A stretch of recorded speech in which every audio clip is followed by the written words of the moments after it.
All right, this first problem that we'll look at, this is going to be a prequel to naming compounds, is that we're going to have to know how to divide up the periodic table into metals, nonmetals, and metalloids. And the metalloids, I've asked in this handout for you to put the symbols of them on the periodic table.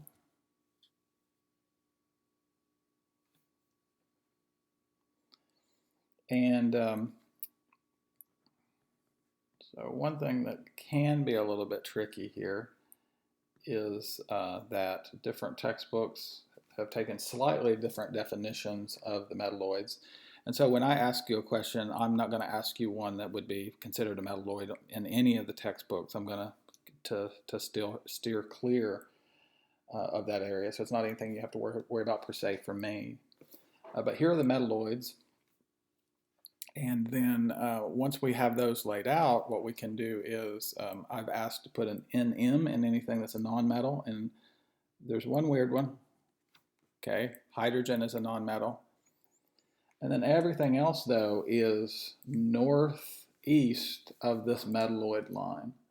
So all of the metalloids, all of the nonmetals exist in this area that is to the right and up from this metalloid line.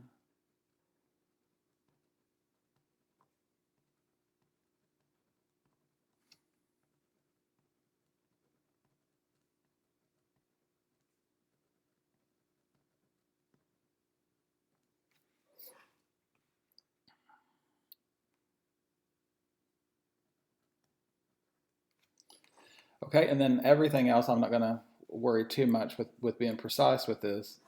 Everything else here is a metal. So most of the periodic table, by count, is a metal.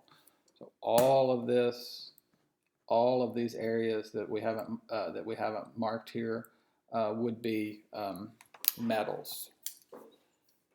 Okay, so what you want to do is see where the metalloid line is, then north and east of that metalloid line is nonmetals with the addition of hydrogen, and then most of the periodic table is metals.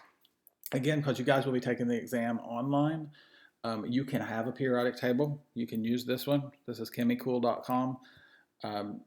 So you don't really have to figure this out or remember how to do this, but you need to know how to look at a periodic table and know where to find metals, nonmetals, and metalloids.